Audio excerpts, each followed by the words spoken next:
I've called back to the show my mentor, my attending mentor when I was a fellow, Dr. Joel Kahn, an esteemed cardiologist. My estimate is 98% of the medical science favors what we used to call a vegan diet, but now doctors would call it a whole food, plant-based diet, where nobody likes processed food, and it turns out plant-based processed food, refined, is almost as unhealthy as animal-based refined processed food. So we're talking about, unfortunately, you're going to go to the grocery store and you're going to spend a lot of time in the kitchen, and you got to get your cutting board out and you got to chop, chop, chop, chop, chop, and find yourself a good chef or a good food delivery program and eat real food that has one ingredient, broccoli, arugula, olives, peaches, tangerines, single ingredient food. And you're going to end up reducing your risk of Alzheimer's. That's new Dean Ornish data. Plant-based diets can actually reverse mild cognitive impairment. Type 2 diabetes, study out today out of Monash, Australia. Low carb, high fat diets raise your risk of type 2 diabetes. Now, those of us in my field know that already, but it's going to fire up the masses. And colorectal cancer and prostate cancer and breast cancer. And finally, the field we share, overwhelming data that it's likely the ketogenic diet, the carnivore diet, and some people merge the two and call them ketovore diet, will, in the long run, at least in some people, dramatically raise the risk of cardiovascular events, premature heart attacks, death, bypass, stents. So, not even sure I remember your original question, but I gave you my mindful. Yeah, well, it sounds like you've kind of painted the landscape of the peer-reviewed literature, and you said it's about 98-2 Yeah. in favor of the plant-based or vegan or vegetarian approach. And of course, there's entire, large segments of the world that are vegetarian. In the last few years, I've done a few retreats and big programs with the Adventists, who they're not meat eaters. They're vegetarian. Right. And so there is no meat available to eat. And I can tell you, after several days, personally, I felt different. I felt different on a purely vegetarian diet. And, what is it about that where you start to feel different? And the way I characterize it is I felt more relaxed. I clearly felt calmer, and I was sleeping better. I felt kind of digestion was easier. Are those all like really objective things in a plant-based diet? Yeah, I think so. And again, you're famous and to be applauded for the incredible ability you have to quote science. And I am in your shadow, but we have so much science. One of my favorite studies, these are just things that come to mind. There's a researcher of the microbiome, at least 8 years ago, was at University of Pittsburgh. I'm not sure where he is now, Dr. O'Keefe. And he took inner city Pittsburgh people for 2 weeks. They ate their standard diet, and he measured their metabolome, maybe 100 blood tests, and their stool in incredible detail. And then he switched their diet with a typical rural South African diet, tubers and seeds, but largely a plant-based high-fiber diet. And he did that on a group in South Africa. He let them eat their native diet in rural South Africa for 2 weeks, and he gave them inner city Pittsburgh diet for 2 weeks. It doesn't even take 2 weeks. There's a complete change in your microbiome when you go to a fiber-rich, nutrient-rich. You're changing your bacterial colony dramatically, and therefore you're changing your fatty acid metabolome. You're changing your neurotransmitters, which is probably why you slept better and felt a little better. And even if and obviously when you're getting rid of an inner city diet, no, really cultural aspersions, but that was the study setup.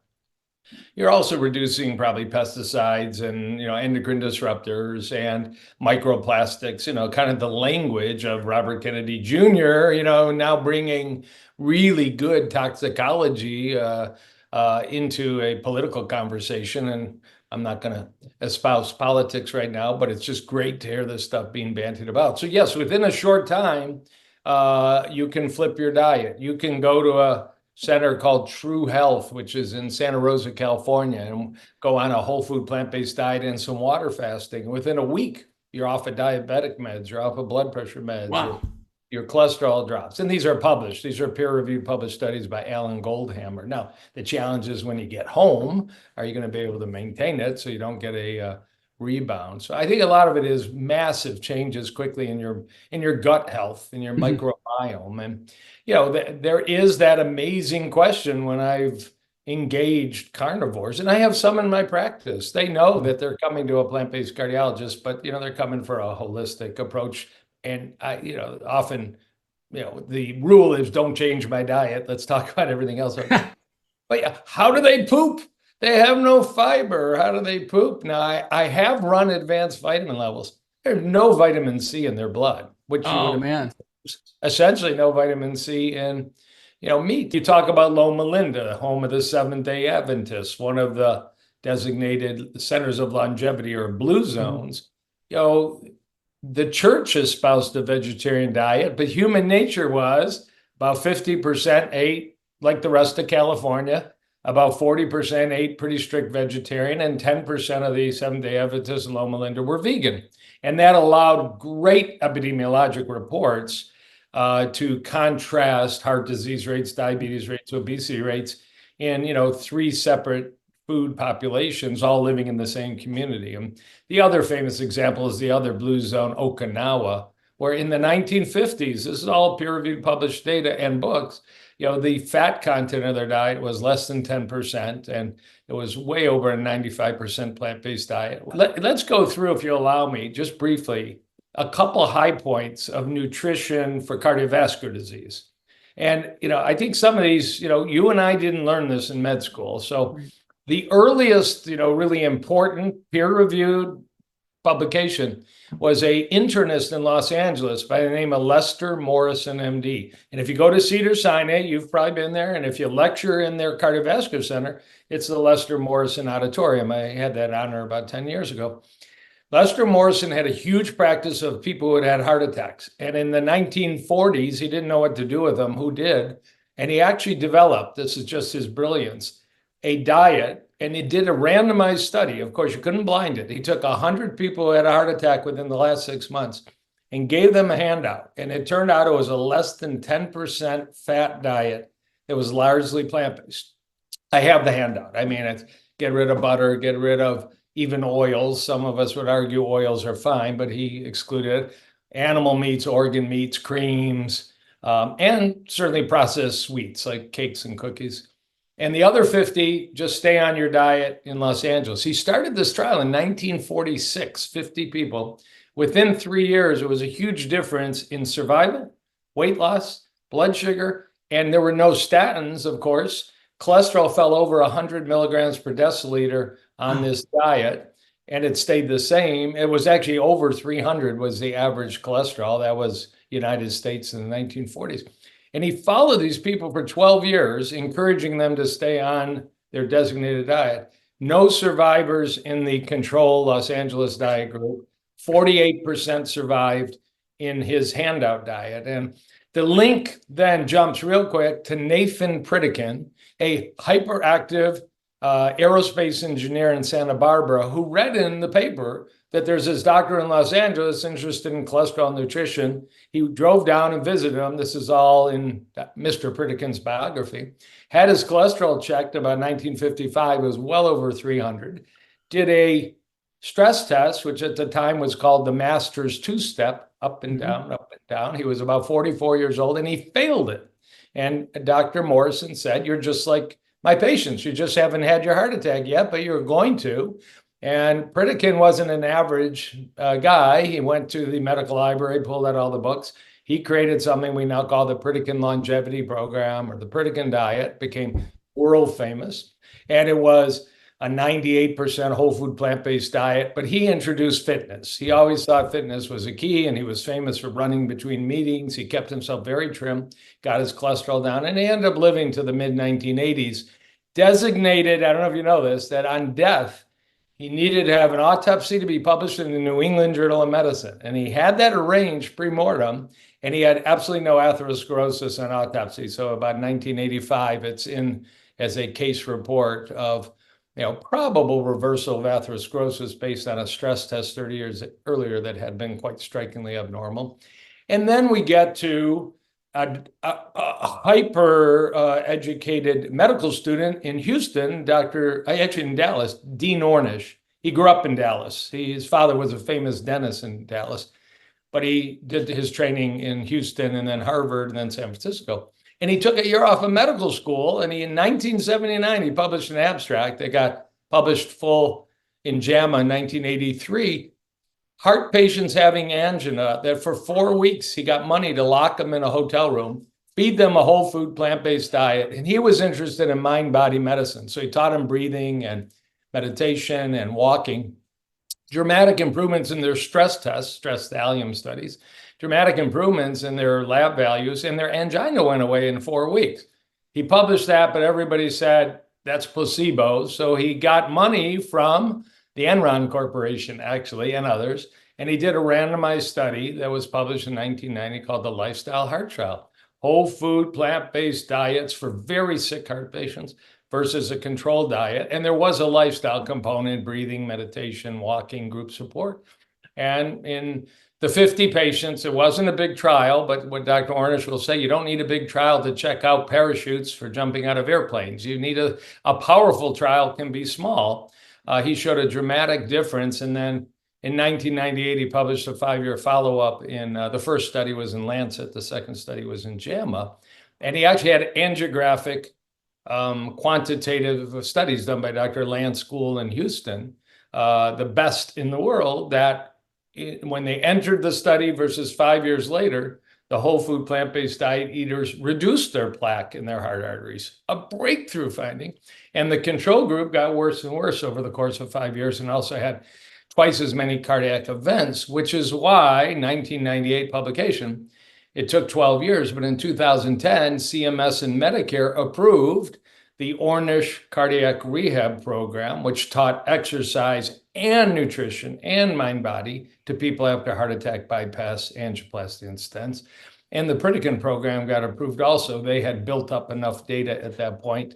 Mr. Pritikin arranged a team, and he published over 150 research studies. So, Dr. Ornish was 24, 28, 32 when he was doing these seminal studies. And just to give him a shout out, just 6 months ago, he published a randomized study using what's called the Ornish Lifestyle Program, same whole food plant-based diet in early cognitive impairment, early dementia, including measurements like amyloid ratios and beta tau. There were objective biomarkers, and he's showing early improvements, and it made Sanjay Gupta did a whole special on it on CNN.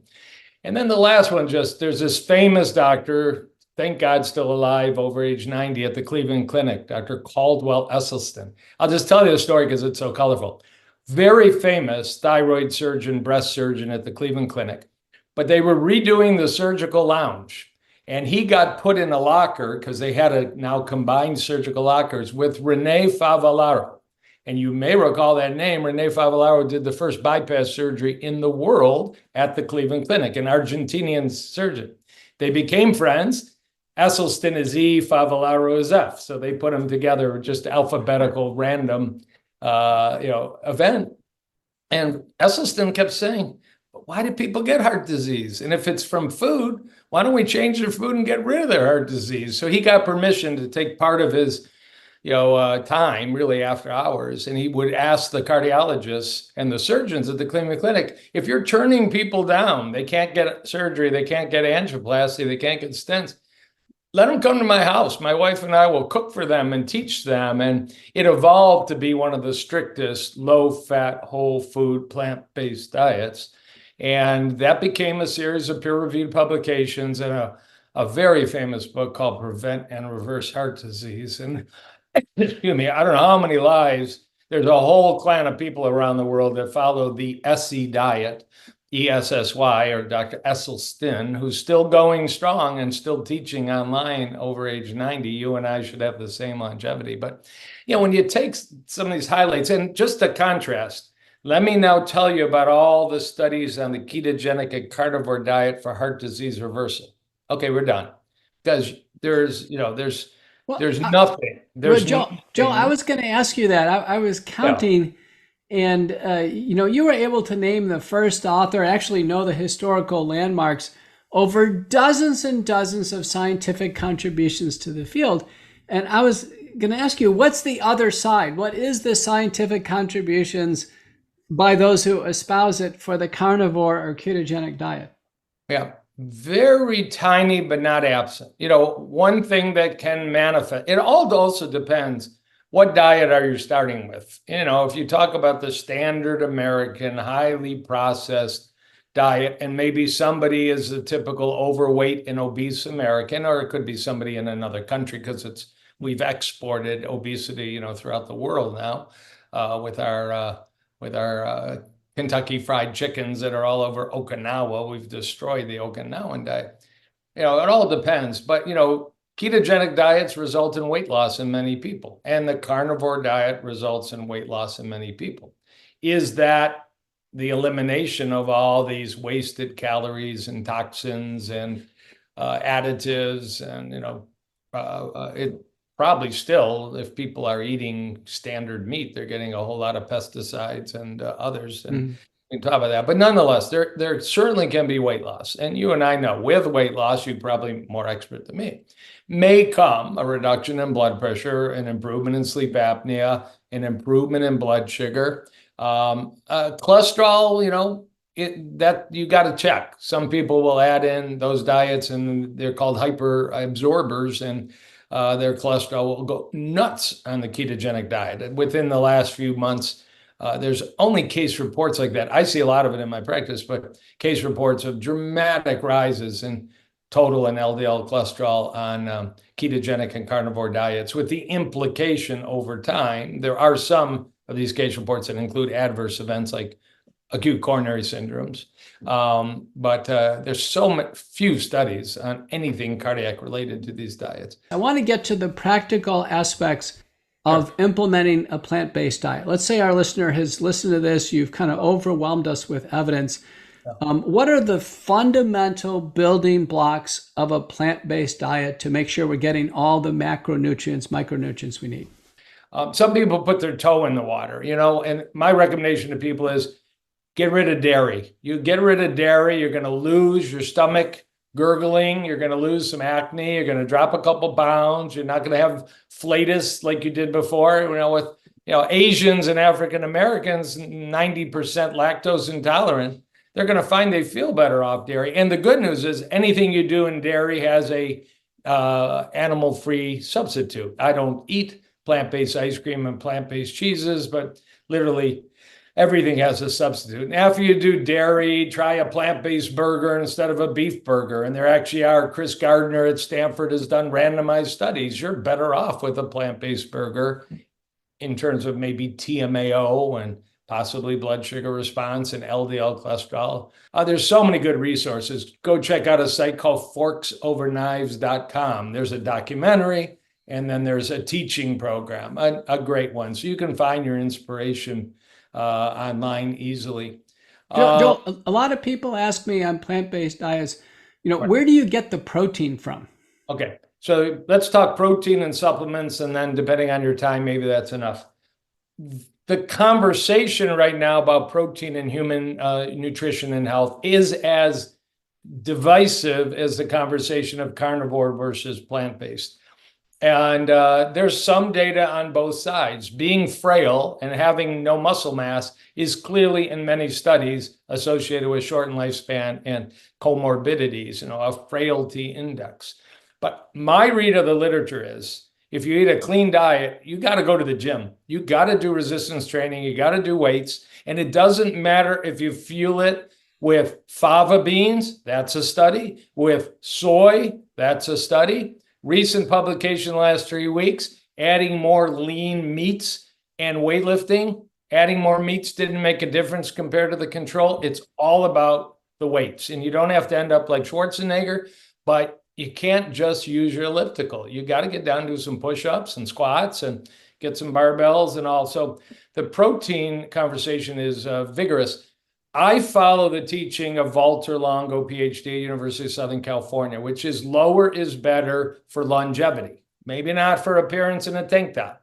Lower protein is better. He advises less than the USDA 0.8 gram per kilogram, which for most of us is about 60 grams of protein a day. He's more in the 40 to 45 gram of protein a day group.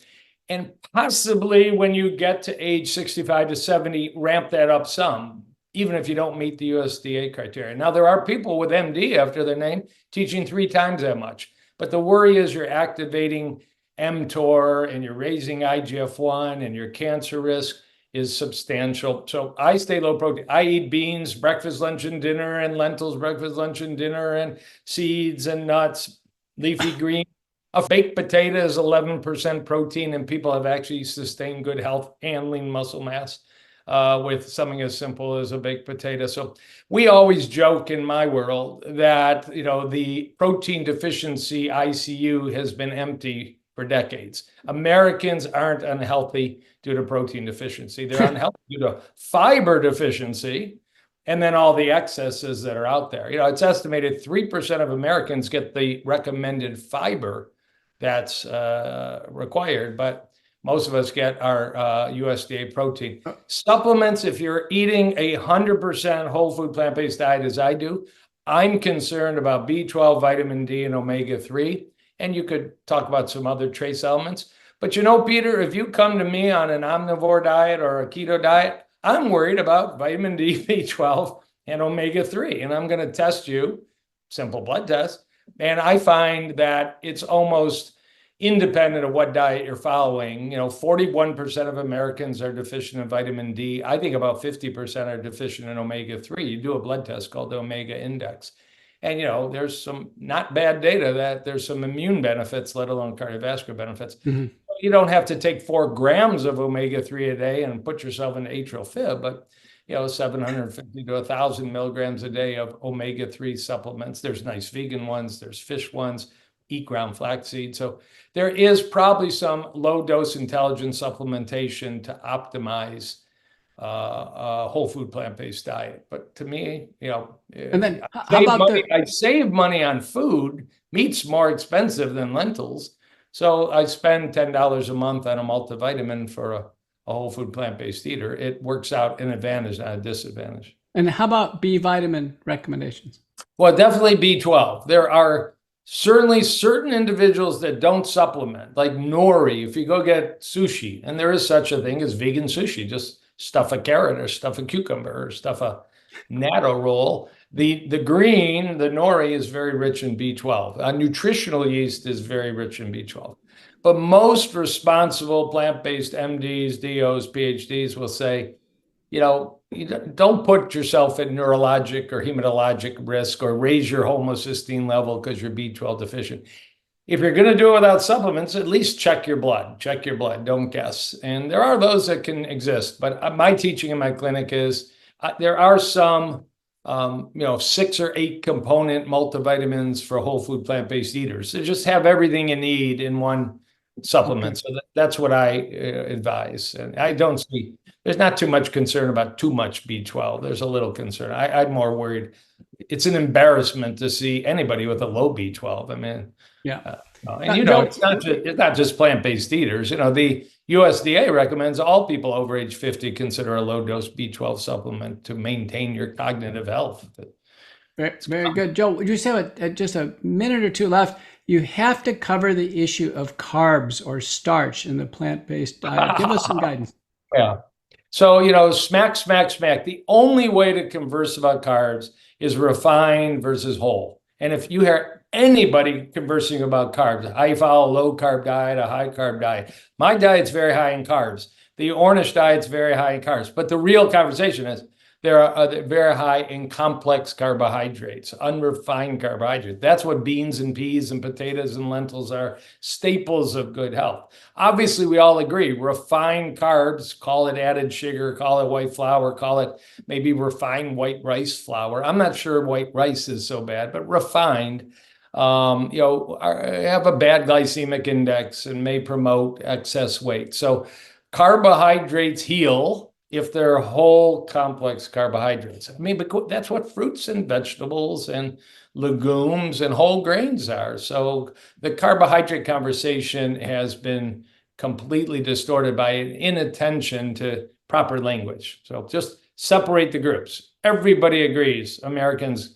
get, drowning in too much sugar between baked goods and ice cream and soda pop and energy drinks. Everybody advises eliminate. Wow.